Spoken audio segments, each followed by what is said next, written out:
On this episode, we have an earthquake in my office. You ask your comfort and energy questions, and they get answered. This is the Ask Derek Cole Show.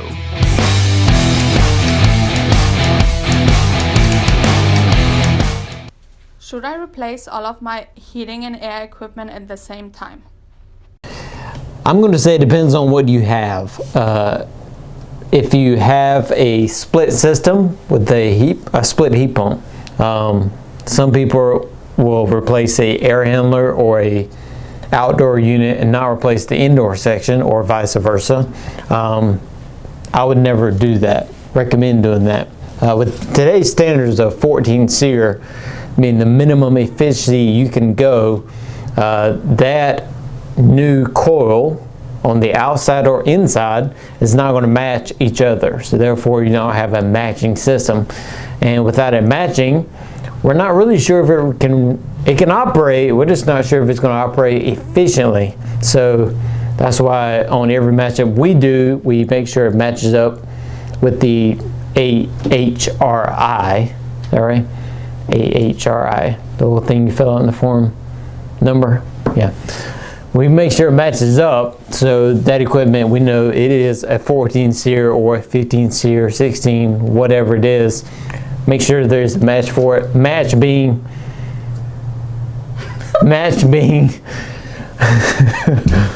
what's that, earthquake? A match being I'm going black and white out this. A match being that the equipment has been tested by the manufacturer. It meets the specs of the energy company to be that kind of SEER. So, what was the question? Should I redo this? No, it's all right. Let's keep going. Okay. Should I replace all of my equipment at the same time? Okay, back to what I was saying. So that's a split heat pump. Now, if it's a package unit, obviously you don't have a choice. Package unit is a package unit. You replace the whole thing. The other situation could be a furnace and an air conditioner. In that situation, we have only replaced a furnace or only replaced an AC unit. Now, when I say AC, I'm talking about outdoor unit and cooling coil inside the home or under or attic, wherever it's at. So that system is matching. And then when you replace a furnace, of course, you don't have to worry about the AC side. So, and that's really the only situation I would recommend doing one or the other. If it's all connected, it all needs to be replaced. Sometimes we go into a house and seen a new outdoor unit. It could be an AC, a new outdoor AC unit and a 40-year-old coil with the furnace. Okay, that is not a match. It's different line set capacities. Everything's different about it. So be careful when you do that. Yes, it is cheaper to replace one than both, but like I've said before, HVAC, heating and air, is one of those things that you either pay for it now or pay for it later, but you're going to pay for it.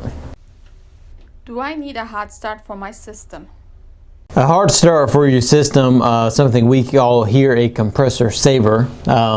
If you go back to the old units of 30, 40 years ago, and you see those carrier units that have lasted forever, or trains that have lasted forever, you'll find one thing inside those units you will not find inside today's unit. That is a hard start. Funny, huh? You will actually open that unit, you'll see what we call a compressor saver, but it's really a hard start kit in that system. And that is there to help with the compressor, because the most power that unit pulls is at startup. So if you have a product that can start the unit at less power, help the compressor at the same time, obviously you will have a unit that lasts longer. So that's why we're big fans of hard starts, because it does that, as well as we've seen this quite a bit. If you have an upstairs application, which a lot of you have, and you have of course the units on the ground, split units on the ground at home, and then the air handlers up in the attic 35, 40 feet away, right? So a hard start kit would be good, because when all of that oil it stops, all that oil settles down next to the compressor, and it has to start back up and push all the way upstairs back to the air handler again. That is causing a lot of strain on that compressor. Hard start helps that out. There's also, if you look in the install instructions, you're supposed to have oil traps to catch it so it doesn't get that far, but that doesn't always happen. And depending on the manufacturer, you can add a solenoid valve to it to help it or not. Again, depends on the manufacturer. But back to the original question, yes, hard start. I recommend them for all equipment when you can do it. It also extends the life of the compressor, which is the heart of the system. The heart of the system is the compressor. The veins and arteries are the copper line going out. So all that works together. So to extend the life of that heart, you're helping your system out. So yes. All right, so episode 71 of the Ask Derek Cole show. Sorry for the entertainment in the middle, but we're going to keep that in just for your pleasure. We'll see you next time.